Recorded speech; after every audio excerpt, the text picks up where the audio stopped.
साग्रजातं सहगना रघुनाथान्वितं तं सजीवं साद्वैतं सावधूतं परिजनसहितं कृष्णचैतन्यदेवं श्रीराधा कृष्णपादान् सहगणललिता श्रीविशाखान्वितंश्च हे कृष्णा करुणा सिन्धु दीनबन्धु जगत्पते गोपीश गोपीककान्त राधाकान्त नमोऽस्तुते तप्त काञ्चन गौरांगी राधे वृन्दावनेश्वरी वृषभानुसुते देवी प्रणमामि हरिप्रिये।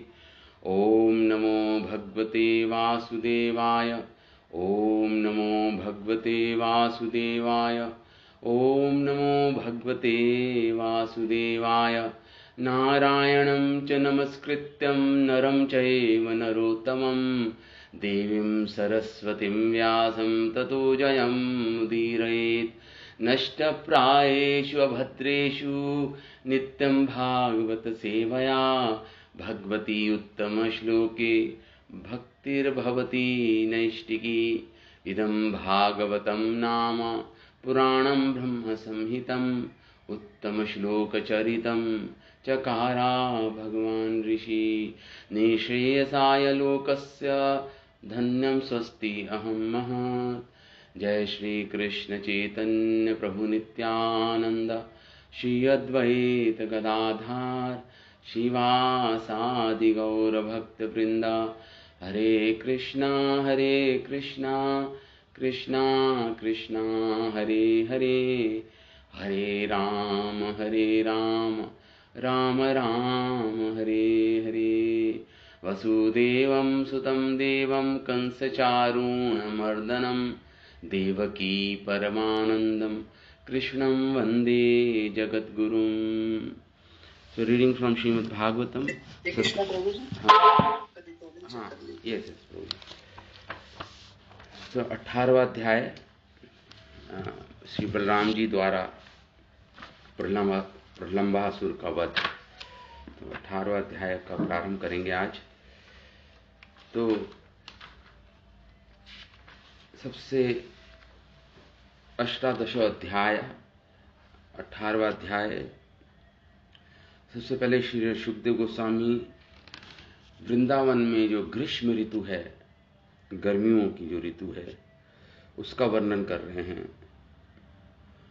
उसके बाद ग्वाल बाल जब भगवान वन में प्रवेश करते हैं तो अपने बाल सखाओं के साथ भगवान अनेक प्रकार के खेल कूद और अनेक प्रकार की लीलाएं कर रहे हैं। और उसके बाद प्रलंबासुर का वध होगा, उद्धार करेंगे भगवान प्रलंबासुर का बलराम जी। तो श्री शुकावाच। सुखदेव गोस्वामी प्रारंभ करते हैं। सुखदेव गोस्वामी बोले, अथा कृष्णा परिव्रतो ज्ञातिभिः मुदितात्मभिः अनुगीयमानोऽन्य विशद्व्रजं गोकुलमण्डनम्। अतः इस ऋतु में भगवान कृष्ण, उसके बाद जो लीला हुई, भगवान ने कालिया नाग का वध किया। इसके बाद कह रहे हैं अतः कृष्ण परिव्रतो, भगवान कृष्ण को घेरते हुए ज्ञाति भी, उनके सखागण मुदिता, बड़े आनंद के साथ भगवान क्या कर रहे हैं, भगवान बड़े आनंद के साथ भगवान को घेरते हुए उनके ग्वाल सखा अनुगीयमानो, भगवान का यशोगान गाते हुए नविशत व्रजम गोकुल मंडितम, उन्होंने प्रवेश किया। और कह रहे हैं नविशत, प्रविष्ट हुए, व्रजम गोकुले मंडितम, सुशोभित होकर, गोकुल मंडितम, जो गौओं से मंडित है, मंडित है, शोभायमान है, ऐसा ब्रज में प्रवेश किया। ब्रज में प्रवेश, तो रात को सोए हैं जमुना पुलिन के तट पर, सुबह सुबह उठकर सब ब्रज में प्रवेश सबों ने किया। श्री कृष्ण ब्रजग्रामः प्रविष्ट हुए। दोनों गायों के झुंडों से मंडित था वो ब्रजधाम। ब्रजे विक्रीडतो एवं गोपाल छद्यमाया ग्रीष्म नाम ऋतु अभवतः न अति प्रियान शरीरणाम। ब्रजे विक्रीडतो, वृंदावन में खेलते हुए, विक्रीडितो सारे ग्वाल सखाओं के साथ खेलते हुए भगवान, इथम गोपाल छद्य माया, अनेक देवी देवता, वो भगवान जो छल से गोपाल बने हुए हैं, गोपालक बने हुए हैं इस समय अपनी माया के द्वारा। ग्रीष्म नाम ऋतु अभवत, वहां पे अब वर्णन कर रहे हैं ग्रीष्म ऋतु आ गई, ग्रीष्म ऋतु आ गई। न अति प्रियान शरीराम, जो शरीरधारियों के लिए अति प्रिय नहीं है ये गर्मियों का की ऋतु, ग्रीष्म ऋतु। क्यों? क्योंकि अति ताप है इसमें। तो इसके कारण भगवान सामान्य बालकों की तरह गोपाल छल माया, अपनी माया के द्वारा जो गोपालक बने हुए हैं और खेलते हुए, खेल खेल में खेल रहे हैं, अनेक प्रकार के खेल क्रीड़ा कर रहे हैं ब्रज में। और इतने में क्या हुआ, उस समय कुछ समय बाद ग्रीष्म ऋतु आ गई ब्रज में। माया और अति प्रियान, जो शरीर देहधारियों के लिए अति प्रिय ऋतु नहीं है। इस प्रकार तो सहचा वृंदावन गुणे गुणेन वसंत इव लक्षितः यत्रास्ते भगवान साक्षात रामेण स केशवः। और वृंदावन में गुण वसंत इव लक्षितः, भगवान अपने दिव्य गुणों के कारण वसंत इव लक्षिता, ये भगवान के दिव्य गुण जैसे भगवान में है वैसे ही भगवान के धाम में भी दिव्य गुणों से युक्त है भगवान का धाम, वृंदावन धाम। तो ग्रीष्म ऋतु तो आ गई, लेकिन ऐसा ही प्रतीत हो रहा था मानो वसंत ऋतु हो। सच वृंदावन गुणेर वसंत इव लक्षितः, ग्रीष्म ऋतु में भी वसंत ऋतु के लक्षण सारे दिखाई दे रहे थे। इस प्रकार सुखदेव गोस्वामी वर्णन कर रहे हैं वृंदावन धाम का। यत्रास्ते भगवान साक्षात रामेण स केशवा, क्यों? क्योंकि वहां पे बलराम और भगवान केशव कृष्ण साक्षात विराजित थे, इसलिए ग्रीष्म ऋतु भी मानो वसंत ऋतु के ही लक्षित थी, मतलब लक्षण थे ग्रीष्म ऋतु में भी। यत्र निर्झर निरहाद निव्रतः स्वं छिल्लिकम शश्वत ततः शीकर रजीव द्रुम मंडल मंडितम। और वृंदावन में अनेक झरने थे, निर्झर निर्हाद, और निर्हाद मतलब ध्वनि कर रहे थे, झरनों की गिरने की ध्वनित हो रही थी। ग्रीष्म ऋतु की चर्चा हो रही है यहाँ पे। निवृतः स्वना झिल्लिकम, और जो झिंझिल होते हैं, जो कीड़े होते हैं छोटे, जो ध्वनि निकालते हैं, उनकी ध्वनि ध्वस्त हो रही थी। किससे? गिरते हुए झरनों के जल से उनकी ध्वनि निवृत्त रोक दिया था। झिल्लिकम, जो झिंगूरो होते ना, झिंगूरों की ध्वनि निरस्त हो रही थी। किससे? झरनों के गिरते पानी से, जल से। शश्वत, जो निरंतर झरने का पानी जो गिर रहा था। तत् शीकर रजीव ध्रुम मंडल मंडितम, और वो जो पानी जब गिरता है झरनों का, तो उससे जो बूंदे हवा में उड़ रही थी, गिर के जब बूंदों से जो अनेक वृक्ष थे, उनको क्या हो रहा था, वो भीगे हुए थे, सारे भीग जाते थे। द्रुमः समूह, जलों की बूंदों से, गिरते हुए झरनों की जल की बूंदों से जो वृक्ष थे वो है क्या हो गए थे, भीगे हुए थे सब। तो ये तो वसंत ऋतु जैसे मानो हो। तो ये ग्रीष्म ऋतु का वर्णन हो रहा है यहाँ पे, सुखदेव गोस्वामी कर रहे हैं। जैसे मानो ब्रज में ही भगवान सुखदेव गोस्वामी वहीं पे ब्रज में ही खड़े हैं और इतने सुंदर दृश्य का वर्णन कर रहे हैं यहाँ पर श्लोकों द्वारा। सरित्सरः प्रस्तवनो मिवार्युना कहांकर कज्जोल उत्पल रेणुहारिणा न विद्यते यत्र वनौकसाम्दवौ निधाद हरक भवो अति विशाल त्वले। सरित सरहा, अब वर्णन कर रहे हैं नदियों का और झीलों का वर्णन कर रहे हैं। सरित सरहा मतलब नदियां और जो सरोवर हैं वृंदावन में। प्रस्तवणन अनेक धाराएं से प्रवाहित है नदियां, धाराओं का स्पर्श करते हुए। उर्मी वायुना, उन नदियों का उन सरोवरों का स्पर्श करते हैं जो हवा, जो वायु उड़ रही है उनके ऊपर से, तो शीतलता उत्पन्न हो रही है। किससे? नदियों से और सरोवरों के ऊपर से जब वायु प्रवाहित हो रही है, उनको स्पर्श करते हुए नदियों को, सरोवरों को। प्रस्त्रवणा उर्मी वायुना, और जो नदियों की जो लहरें हैं, उर्मी मतलब लहरों का स्पर्श करते हुए जब वायु उड़ रही है। कहार कुंज उत्पलः, कुंज उत्पलः मतलब कमल, अनेक प्रकार के कमल और कमलिनियों का भी पराग लिए, पराग मतलब होता है सुगंध लिए।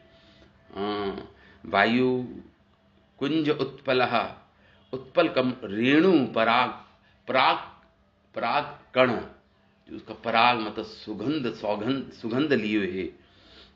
हरिणा न विद्यते यत्र वनौकसाम, जो जंगल के निवासी, जो ब्रज धाम के निवासी हैं, जब ले जाती है दय, तो वह जो दय मतलब तपती धूप जो अनुभव नहीं कर रहे हैं। क्यों? क्योंकि जो शीतल वायु है वो स्पर्श करके पराग कमलिनियों की पराग की गंध लिए अपने समेटे हुए जब वो बह रही है, तो अति शीतलता का अनुभव कर रहे हैं। कौन? ब्रजौकसाम, ब्रजवासी जन। तो उनको जो तपती धूप का ताप नहीं अनुभव नहीं कर रहे हैं, वो से उत्पन्न गर्मी से उनको कष्ट नहीं उठाना पड़ रहा है उस समय। दवा निधाद, ग्रीष्म ऋतु की दावाग्नि, अर्क भवा अति स्वाद्वले, और जो आग लग जाती है जंगलों में गर्मी के कारण, तेज धूप के कारण, वो नहीं उत्पन्न हो रही है वहां पर शीतल वायु के कारण। और अति स्वाद्वले, और पूरा ब्रजधाम हरी हरी घास उगी हुई है, वो भी सूखी नहीं। अति धूप से, अति ताप से वो सूखी नहीं, वो हरी भरी है अभी भी। इस प्रकार वर्णन कर रहे। निसंदेह वृंदावन ताजी हरी भरी घास से परिपूर्ण था। सुखदेव गोस्वामी कर रहे हैं वर्णन इस प्रकार। अगाध तोये हरदनी तट उर्म भी द्रवत तत्त्वत्पुरिष्या पुलिने समततः तत्र चंडा शुकराविलो विशोल्मणा भुवोरसं द्वालित च गृह्यते।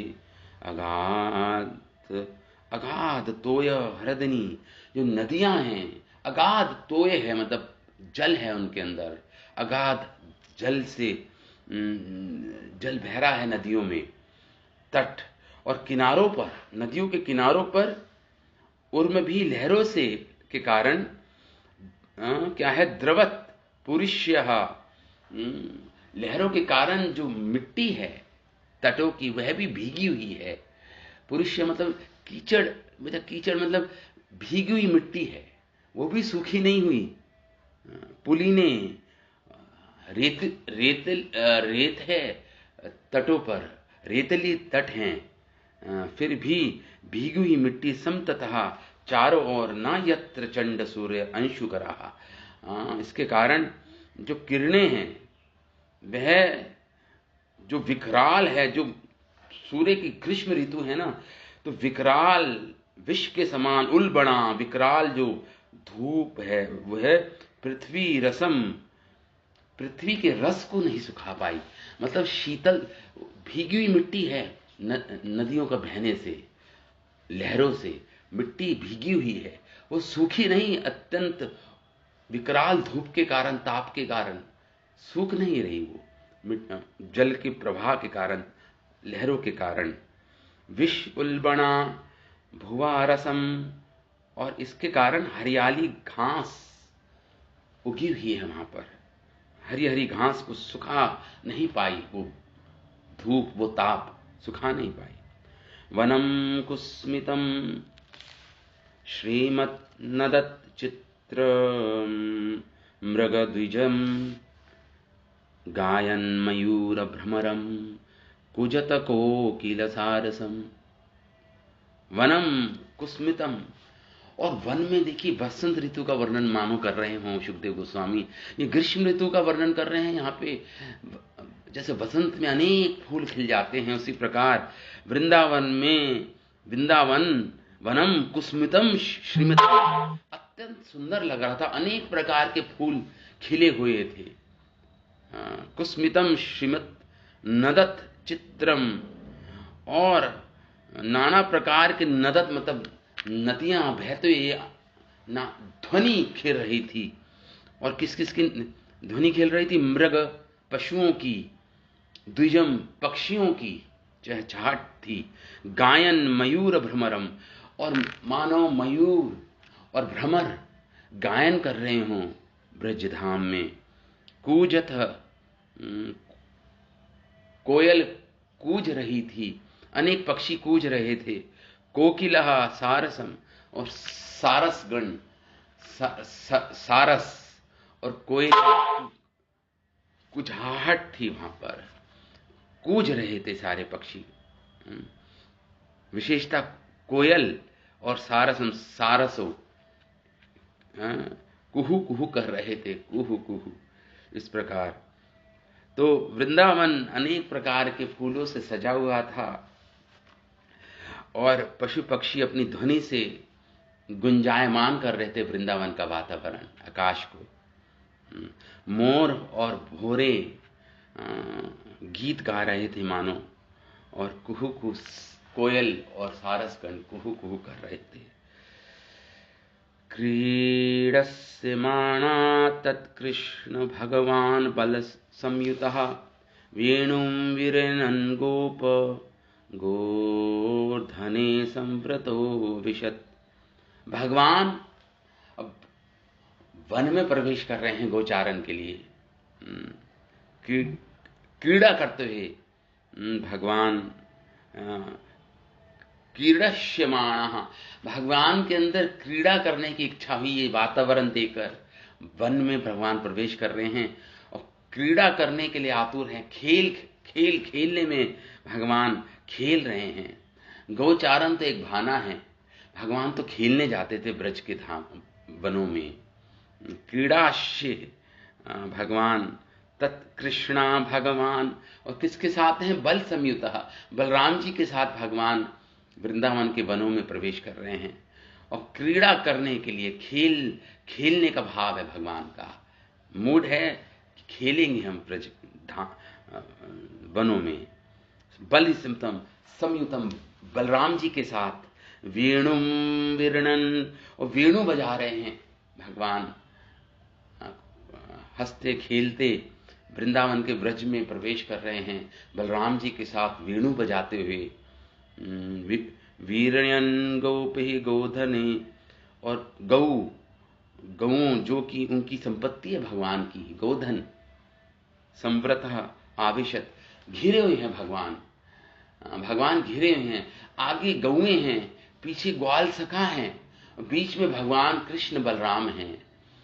भगवान कृष्ण वेणु बजाते हुए इस प्रकार घिरे हुए हैं, आगे गौओं से घिरे हुए हैं और बाकी ग्वाल सखाओं से घिरे हुए भगवान वेणु बजाते हुए अप्रविशत भगवान ने वन में प्रवेश किया। ब्रज के वनों में भगवान ने वन में प्रवेश किया, भगवान ने प्रविष्ट हुए भगवान।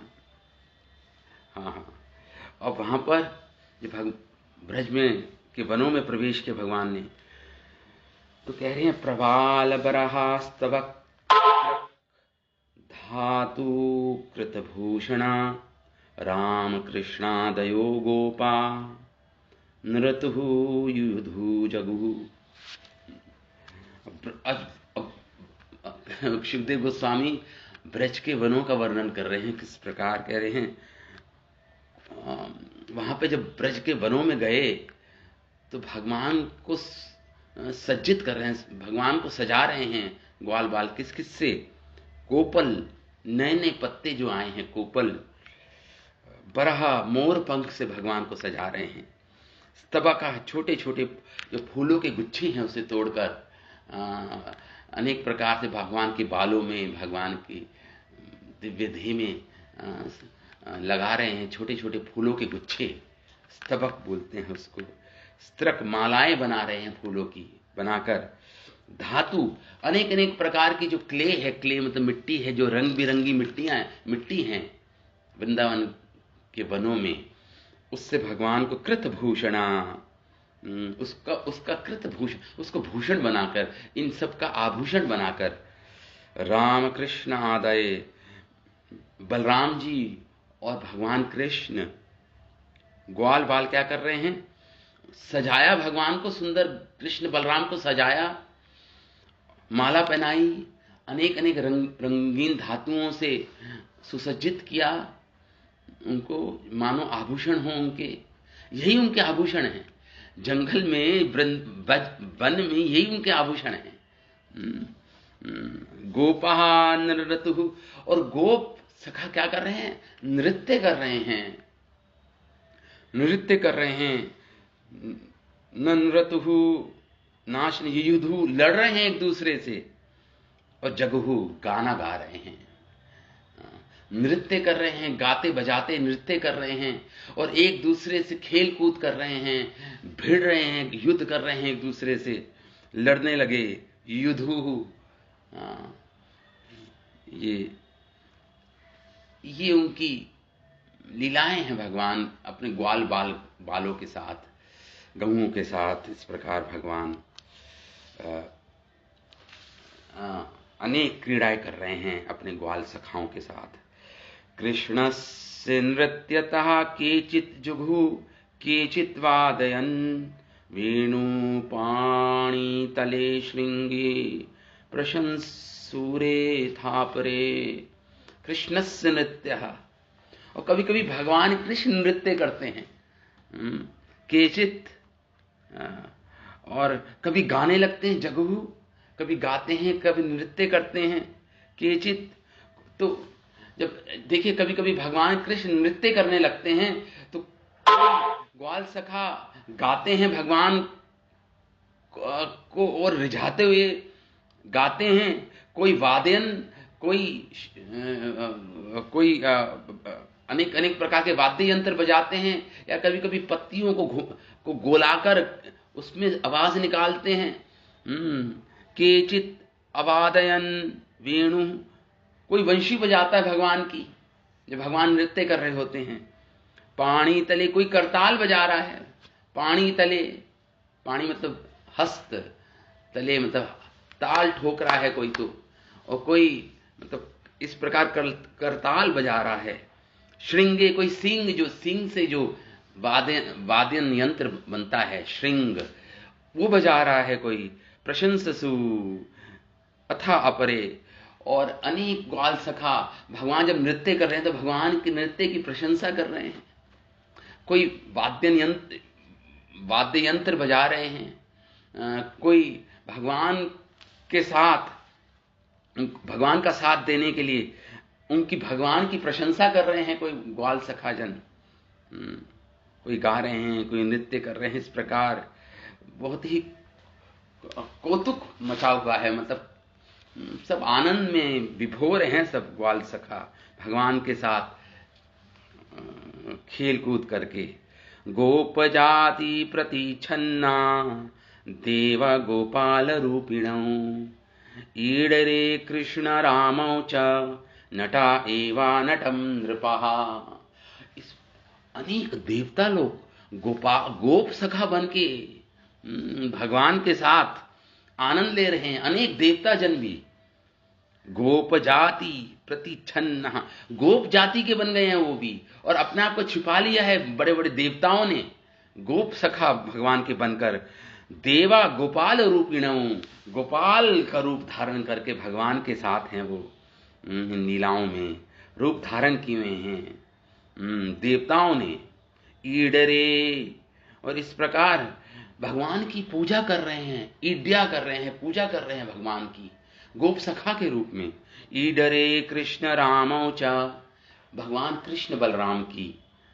नटा एवा नटम नृपः, जैसे नृत्य में एक नृतक दूसरे नृतक की प्रशंसा करता है, इसी प्रकार अनेक देवी देवता कृष्ण बलराम की पूजा और प्रशंसा कर रहे हैं। ग्वाल सखा के रूप में भगवान कृष्ण बलराम की पूजा कर रहे हैं। तो अनेक देवताओं ने अभी भी अपनी गोप वेश धारण किया है। जिस प्रकार एक नर्तक दूसरे नर्तक की प्रशंसा करता है, उसी प्रकार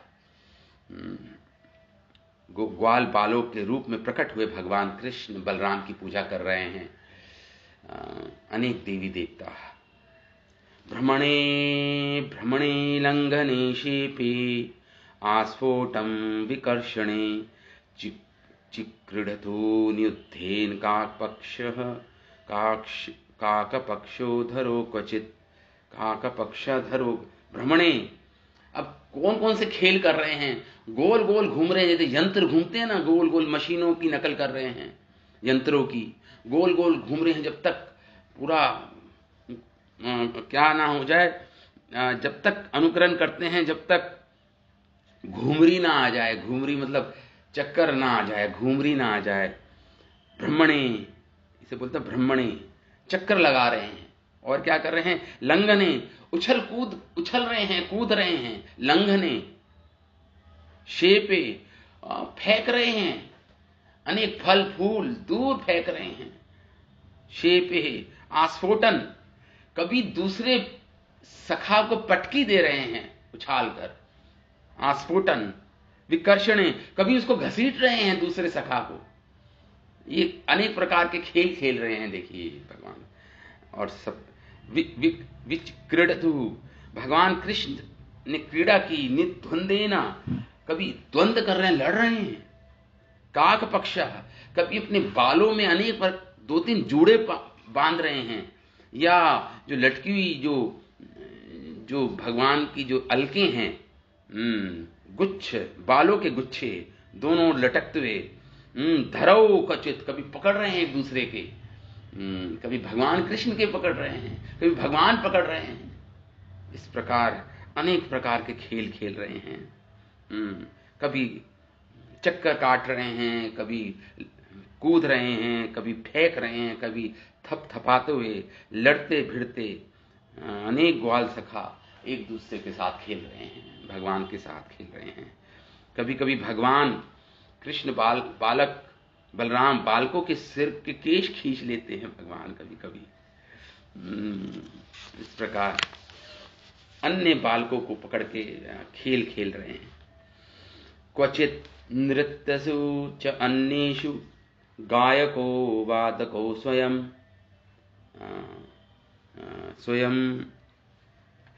शशंस्तुः महाराज साधु साधु इति वादिनौ। तो जब नृत्य कर रहे होते हैं, कभी कभी अन्यों के साथ गा रहे होते हैं, कौन, भगवान। गायकौ, कृष्ण बलराम दोनों साथ गाते हैं, कभी कभी गायकौ द्विवचन, दोनों साथ साथ गाते हैं। जब गाते हैं और नृत्य करते हुए गाते हैं, भगवान कृष्ण बलराम नृत्य करते हुए गाते हैं, तो सारे ग्वाल सखा वाद्य यंत्र बजाते हैं, स्वयं शमसतु, और प्रशंसा करते हैं कृष्ण बलराम की, और महाराज साधु साधु, अच्छा है, बहुत अच्छा, बहुत अच्छा, बहुत अच्छा, साधु साधु करके इस प्रकार कहते हुए भगवान की प्रशंसा, कृष्ण बलराम की प्रशंसा करते हैं। बहुत अच्छा, बहुत अच्छा कहकर लड़कों की प्रशंसा करते हैं कृष्ण बलराम। भगवान नृत्य कर रहे हैं, गा रहे हैं, और कभी कभी कृष्ण बलराम ग्वाल सखाओं की प्रशंसा कर रहे हैं, कभी ग्वाल सखा कृष्ण बलराम की प्रशंसा कर रहे हैं। बहुत अच्छा कह के आनंद ले रहे हैं वहां पे सब। क्वचित बिल्वे क्वचित कुंभे क्वचित क्वचित अमलक मुष्टि भी स्पर्शे नेत्र बांधे क्वचित मृग खेल गया खगे हया।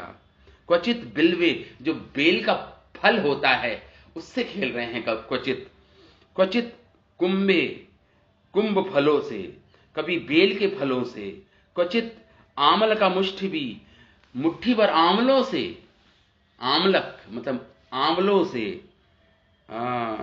अस्पृश्य, और कभी भाग रहा है तो दूसरा कुछ छूने का प्रयास कर रहा है, अस्पृश्य।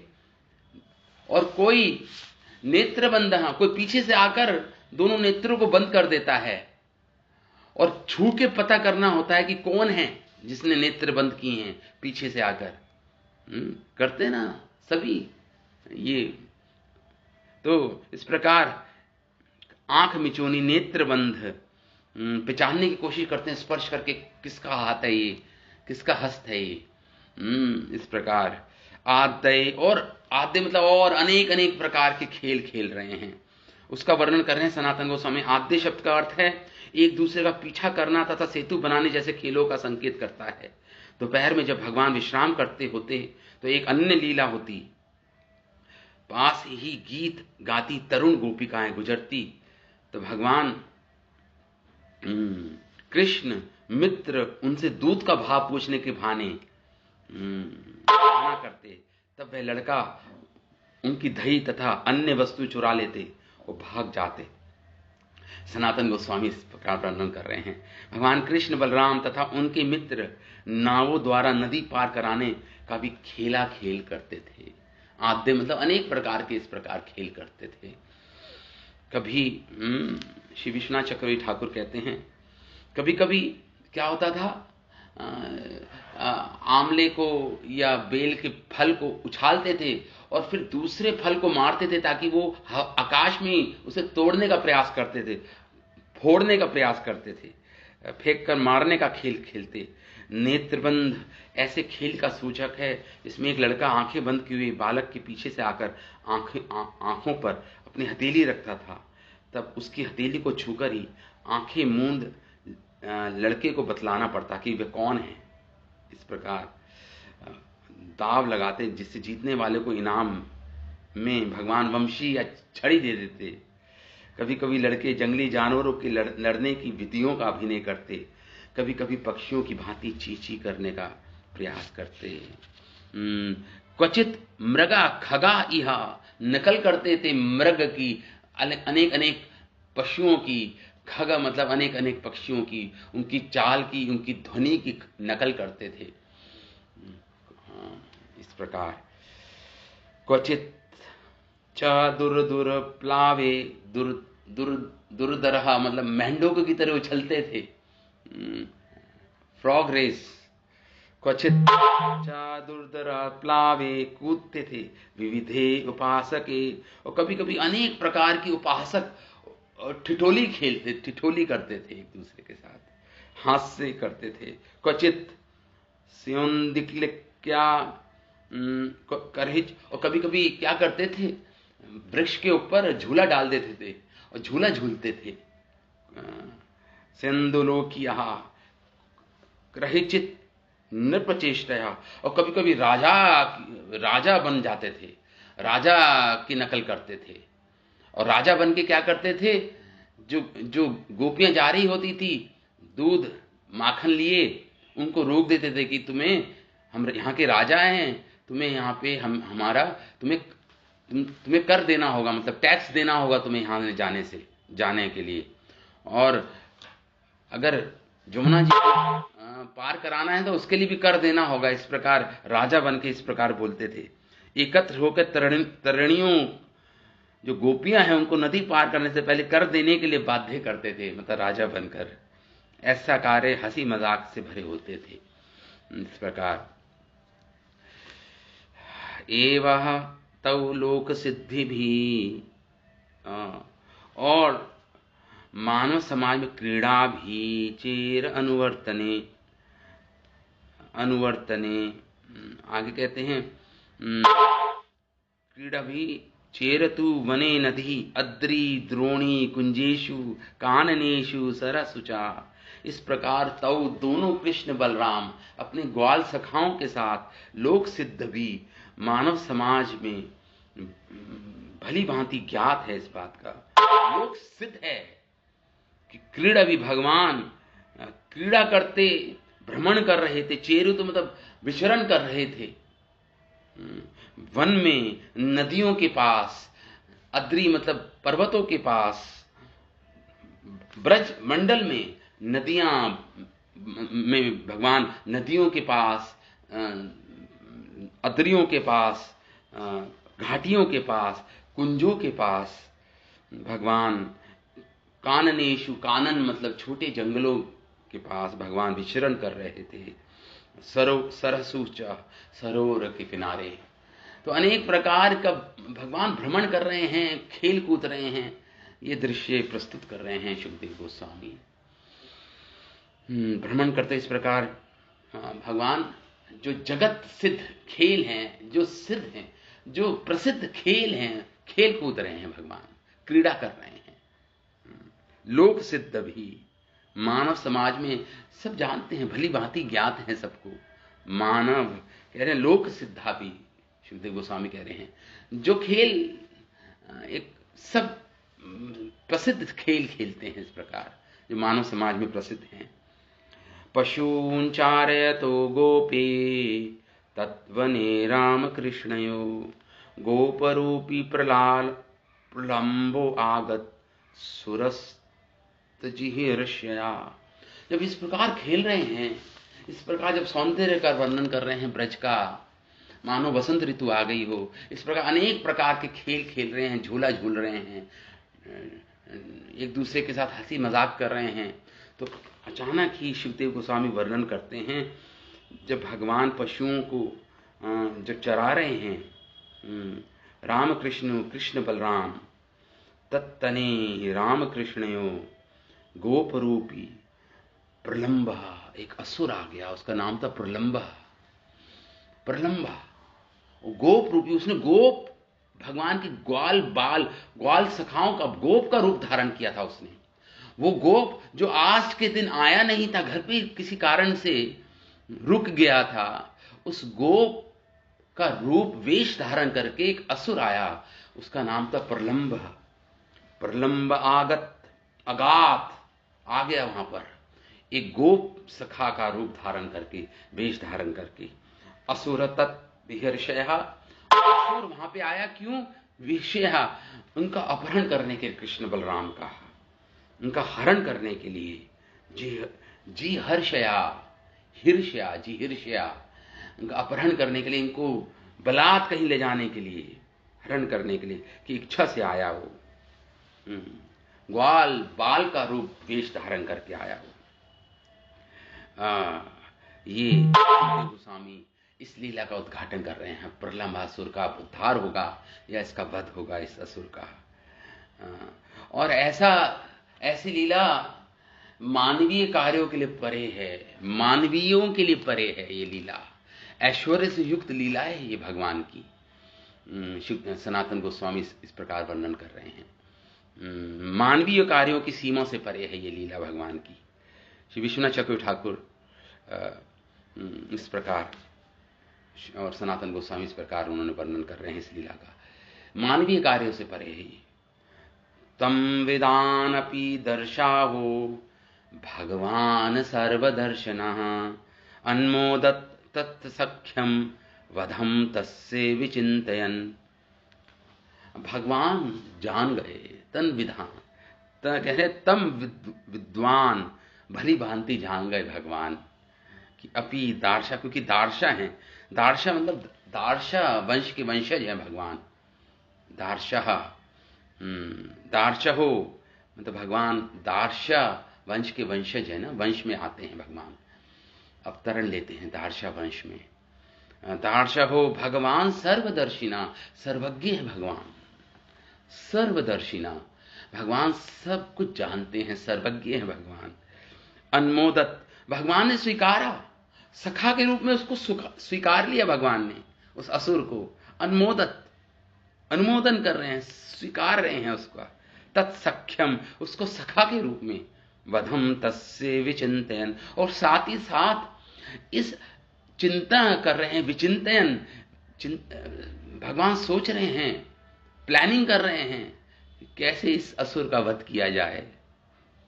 सख्यम वधम तस्य विचिंतयन, इस असुर का वध कैसे किया जाए, इस प्रकार का चिंतन कर रहे हैं भगवान। तत्र आपूह गोपालन कृष्णा प्राह विहारवित्, हे गोपा वरिष्यामो द्वंद्वी भूया यथा यथम। तत्रो आपूह गोपालन, उसके बाद उसको बुलाया, गोपालों को बुलाया, अनेक ग्वाल सखाओं को बुलाया भगवान ने, भगवान कृष्ण ने। प्रहा विहारवित, और कहा, वो जो विहारवित हैं भगवान, जो सारे खेलों के ज्ञाता हैं, विहारवित हैं। वित मतलब जानते हैं सारे विहारों को, सब प्रकार के खेलों को जो जानते हैं, वो भगवान ने सारे ग्वाल सखाओं को बुलाया, सब इधर आओ। कृष्ण प्राहा, कृष्ण इस प्रकार बोले, हे गोपाव हरिश्यामो द्वंद्वी भूया यथा यथम। तो उन्होंने कहा कि हे गोपो, ग्वाल सखाओ, ग्वाल बालो, विहारिश्याम, चलो खेलते हैं, हम विहार करते हैं, खेलते हैं। कैसा खेल? द्वंद्वी भूया यथा यथम, हम दो ग्रुप बनाते हैं, दो टोलियां बनाते हैं हम। यथा क्या? द्वंद्व मतलब दो टोलियां बनाते हैं। यथा यथा मतलब समान बल वाले, दोनों ग्रुप में समान बल हो, समान आयु हो, बिल्कुल एक दूसरे से मैचिंग दो ग्रुप्स बनाते हैं हम, मैच कर रहे हो बल से, हर तरीके से। तो भगवान इस प्रकार बोले, द्वंद्वी भूय यथा यथम। यथा यथा मतलब उचित रीति से, विद प्रॉपर खेल जैसे करते हैं कि बिल्कुल इक्वल, दोनों इक्वल दो ग्रुप बनाते हैं हम। भगवान इस प्रकार बोले, ग्वाल बालो अब खेलें, दो समान टोलियों में बांट लें अपने आप को। खेल का आनंद लूटने का यथा यथम का अर्थ है, कृष्ण निसंदेह चाहते हैं कि दोनों टोलियां एक समान हों, जिससे खेल अच्छा हो सके। जब दो एक समान होता है तो जब भी मजा आता है ना, मैच में या खेल में। तो इसलिए खेल का आनंद लूटने के साथ ही खेल का उद्देश्य था प्रलंबासुर का वध करना। खेल का उद्देश्य ये था भगवान का। तो भगवान खेल रहे हैं, कह रहे हैं चलो दो हम मिल जाते हैं। इस प्रकार तत्र चक्रु परिवृढ़ो गोपा राम जनार्दनौ कृष्णा संघटितनः केचित् आसन रामस्य चापरे। और इस प्रकार उन्होंने बनाए, और तो दोनों ग्रुप का जो लीडर है, जो नेता है, किसको बना दिया? राम जनार्दनौ। एक ग्रुप का लीडर बलराम जी बन गए, एक संगठन जो ग्रुप था उसके लीडर बन गए भगवान कृष्ण जनार्दन। कृष्ण संगाटिना केचित् आसन रामस्य चापरे।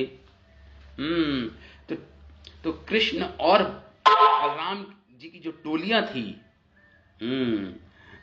उनमें से कुछ तो भगवान कृष्ण के ग्रुप में हो गए, कुछ भगवान बलराम जी के ग्रुप में हो गए।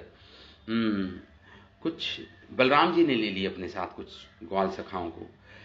आचेरु विविधा क्रीड़ा वाह वाहक लक्षणा यत्र आरोहन्ति जेतारो वहन्ति च पराजिता। अब कौन सा खेल खेल रहे हैं? आरोह वाहक वाह्य। एक वाहक बनेगा, मतलब अपनी पीठ पर रखेगा, और एक वाह्य जिसको पीठ पर रखा जा रहा है वो बनेगा। तो इस प्रकार विभिन्न प्रकार की क्रीड़ा में जो एक ले जाने वाला बनेगा वाहक, और एक बनेगा जिसको ले जाया जा रहा है वाह्य, लक्षणों से युक्त। यत्र आरोहन्ति, एक तो आरोह चले, एक पीठ जो जीतने वाला है, कह रहे जेतार वहंती च पराजिता, जो पराजित हो गया है उसको अपनी पीठ पर वाहन करना पड़ेगा। किसको? जो विजेता है उस खेल का। इस प्रकार खेल रहे हैं। जो विजेता है वो पीठ पे चढ़ेगा, उसको वाहन करना पड़ेगा। जो पराजित हो गया उसके द्वारा उसको अपनी पीठ पर लादना पड़ेगा और चलना पड़ेगा वट वृक्ष तक। भांडीर, ये भांडीर वन में हो रही है ये लीला। भांडीर वन में लीला हो रही है। ये हम गए थे भांडीर वन, तो वहां पे इस प्रकार सनातन गोस्वामी विष्णु पुराण से इसे बोलते हैं हरिणा क्रीडन। हरिणा क्रीडन मतलब कि प्रत्येक बालक विपक्ष से अपनी जोड़ी बनाता है और सारे बालक एक साथ अपने अपने प्रतिद्वंदियों पर धावा बोलते हैं। इसे बोलते हैं हरिणा क्रीडन। तो ये भी क्रीड़ा है वहां पे विष्णु पुराण में, ये भी क्रीड़ा का वर्णन है। दो ग्रुप बनाए हैं और एक साथ दोनों एक दूसरे पर धावा बोलते हैं। इस प्रकार हरिणा क्रीडन सनातन गोस्वामी वर्णन कर रहे हैं। वहंतो वाह्यमानश्च चार्यन्तश्च गोधनम भांडीरकम नामवटम जग्मु कृष्ण पुरोगमः। इस प्रकार वहंत वाह्यमा, एक चढ़ता है एक वाहन बनता है।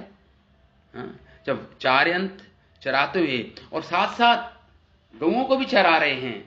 चह गोधनम, गौओं को। भांडीरकम, भांडीर नामक एक वट वृक्ष था वन में।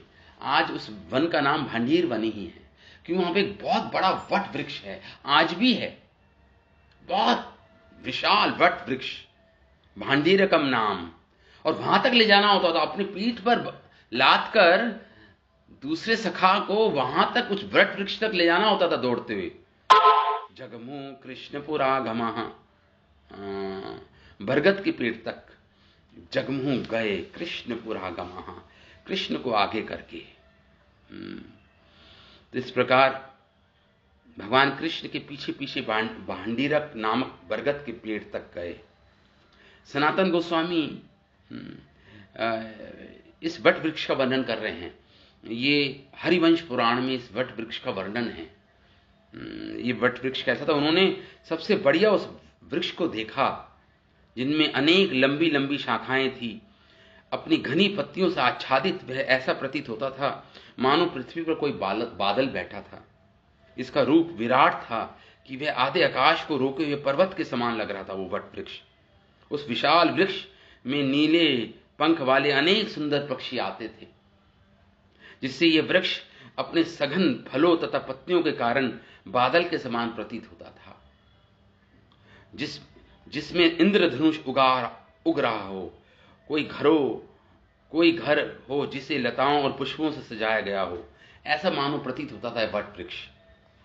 इसकी चौड़ी जड़ें नीचे की ओर फैल रही थी और ये अपने ऊपर पवित्र बादलों को धारण किए हुए था। ये वट वृक्ष आसपास के अन्य वृक्षों के स्वामी तुल्य था, राजा था, स्वामी था, क्योंकि ये वर्षा तथा धूप को दूर रखने का सर्व मंगलमय कार्य करता था। इसलिए भांडीर कहलाता था। ये भांडीर इसका नाम था। विशाल पर्वत की चोटी जैसा प्रतीत हो रहा था, इसलिए इसका नाम भांडीर पड़ गया। और उस वन का नाम भांडीर वन पड़ गया। राम संगटिनः यरहि श्रीदाम वृषभ आदय क्रीडायां जहिना तान उहु कृष्णादयो नृपः। और इस प्रकार राम संघटितों यरहि, जो बलराम जी की जो टोली है, राम संघित जो संगठन है, भगवान बलराम जी का जो संगठन है, जो ग्रुप है, यरहि श्रीदाम वृषभ, उसमें श्रीदाम हैं, वृषभ हैं, ये अनेक अनेक प्रकार के सखा हैं, इनका नाम है श्रीदाम, वृषभ और सुबल, अनेक अनेक। ये बलराम जी की टोली में है ये सखा। और कृष्ण आदय, और इस प्रकार भगवान कृष्ण, उनकी टोली में भी अनेक अनेक ग्वाल सखा थे। बता रहे हैं बलराम जी की टोली में श्रीराम, वृषभ और अन्य सदस्य तो क्या होते हैं, वो विजयी हुए। लिखा है यहां पे क्रीड़ा जयिना, मतलब जयिना, जो बलराम जी की टोली है वो विजयी हो गई खेल में। तो अब उस टोली को वाहन करना पड़ेगा। कौन वाहन करेगा? भगवान कृष्ण की टोली को वाहन करना पड़ेगा। उनको अपनी पीठ पे चढ़ाकर वट वृक्ष तक ले जाना होगा। तो नृपमत, हे राजन, अपने ऊपर चढ़ाकर ले जाना पड़ेगा भगवान कृष्ण की टोली को। बलराम जी की टोली विजयी हुई। यहां पर उवाहा कृष्णो भगवान श्रीदाम आनम पराजितः वृषभम भद्रसेनस्तु प्रलंबो रोहिणी सुतम। तो भगवान कृष्ण अपने पीठ पर किसको ला देंगे? श्री दाम को। भगवान ने किसको वहन किया अपनी पीठ पर? श्री दाम सखा को। श्री दाम सखा को अपनी पीठ पर भगवान ने वहन किया। पराजिता वृषभम भद्र ने और वृषभम को भद्र, जो वृषभ को भद्रसेन ने धारण किया अपनी पीठ पर। भगवान ने श्री दाम को धारण किया और वृषभ ने भद्रसेन को धारण किया अपनी पीठ पर, वहन किया। और प्रलम्ब ने बलराम जी, रोहिणी सुतम, बलराम जी को धारण किया। वो जो असुर था, प्रलंबासुर था, उसने अपनी पीठ पर किसको धारण किया? वो भगवान कृष्ण की टोली में था ये प्रलंबासुर। तो वो है, उसने बलराम जी को, बलभद्र को अपनी पीठ पर वहन किया। तो इस प्रकार अब भगवान हार गए, पराजित। यहां पे लिखा है श्री दाम से पराजित हो गए भगवान। तो प्रश्न उठता है, भगवान पराजित कैसे हो गए? तो कह रहे हैं भगवान अपनी ईश्वरता को भूल गए हैं, अपनी भगवत्ता को अभी। और खिलाड़ी की प्रकृति अभी भगवान ग्वाल सखा के भाव में है इस समय। और कभी कभी भगवान अपने आप को झुका देते हैं अपने ग्वाल सखाओं के समक्ष और आनंद लूटते हैं। भगवान को बहुत आनंद आ रहा है इस चीज से। कभी कभी पिता अपने, जैसे इस उदाहरण, जैसे पिता जैसे अपने पुत्र से हार जाता है, उसको आनंद आता है, पिता को अपने पुत्र से हार जाता है। जब पुत्र प्रहार करता है पिता पे तो पिता गिर जाता है ना। इस प्रकार का आनंद प्राप्त होता है पिता को, गिर पड़ता है। इस प्रकार श्री राम अपने प्रिय कृष्ण, जो कि पूर्ण पुरुषोत्तम भगवान थे, भगवान यहां पे शब्द आया है, भगवान श्री दामान पराजिता, श्री दाम से पराजित हो गए। कौन? वो भगवान, वो पूर्ण पुरुषोत्तम भगवान प्रसन्न करने के लिए उनके कंधों पर चढ़ने के लिए राजी हो गए। श्री दाम आदि अंश भगवान के कंधों पे चढ़ गए। देखिए, मन्यमानः कृष्णं दानव पुंगवः वहन् दुरुत्तरं प्रागात्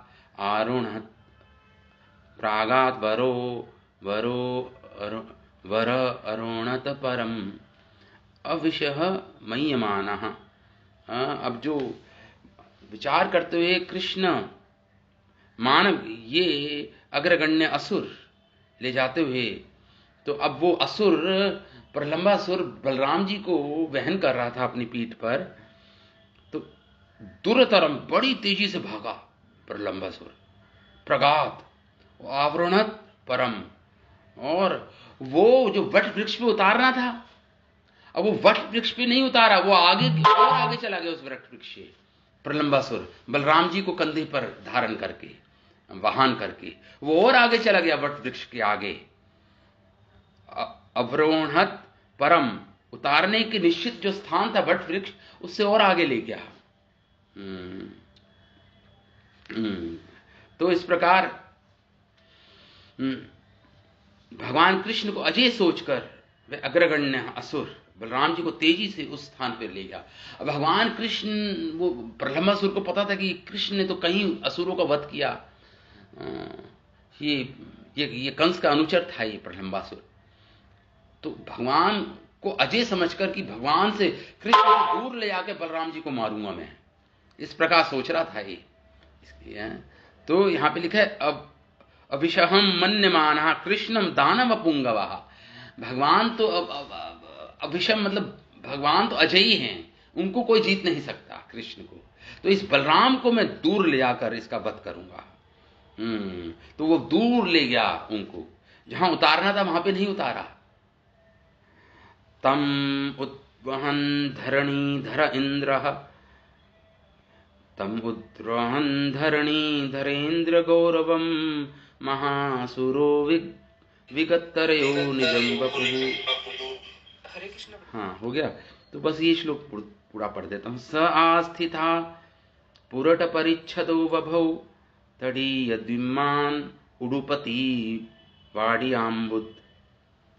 तम उद्वहन, वहां पे ले गया बलराम जी को, उद्वहन ऊंचे ले गया, धरणी धर इंद्र, और कहां ले गया? धरणी धर इंद्र, मतलब जो पर्वतों का राजा है, सुमेरु पर्वत तक ले गया बलराम जी को। ये सुमेरु पर्वत तक ले गया, ये पर्वतों का राजा धरणी धर इंद्र, जो धरणीधर है मतलब पर्वत का जो इंद्र है मतलब राजा है, मतलब सुमेरु पर्वत तक ले गया।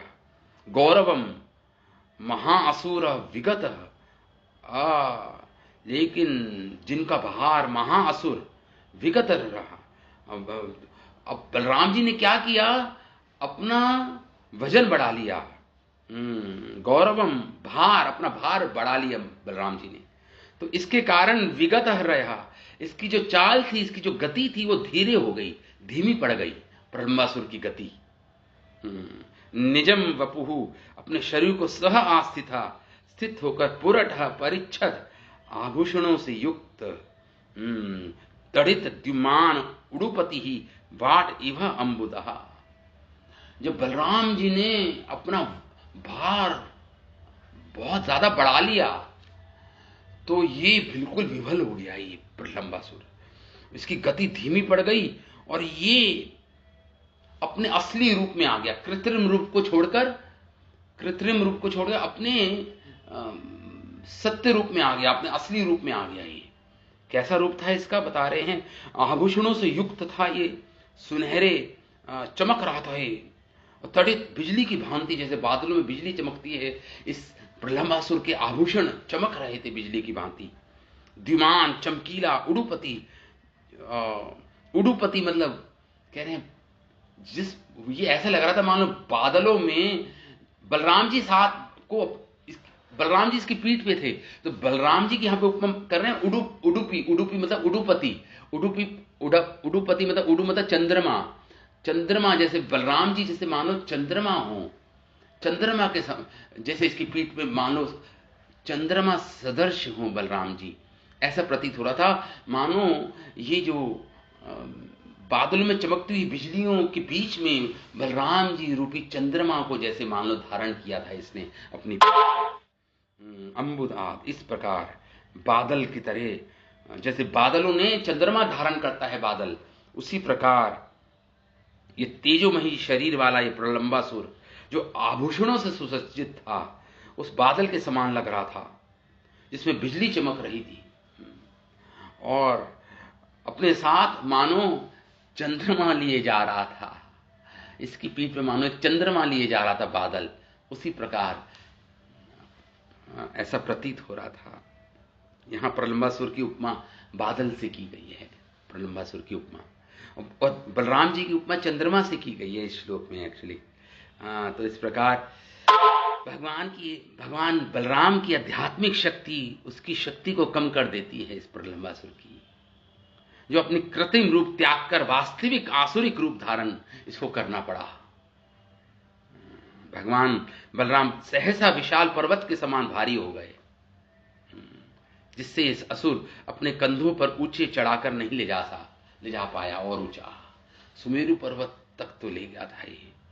इस प्रकार अभी आगे ये लीला कल हम और इसकी चर्चा करेंगे, इसका पठन करेंगे, श्रवण करेंगे। ठीक है, आज यहीं पे विराम देते हैं इस कथा को। आज बलराम जी को प्रलंबासुर की पीठ पे छोड़ छोड़ देते हैं। कल इस प्रलंबासुर का वध होगा बलराम जी के द्वारा, उद्धार होगा इसका।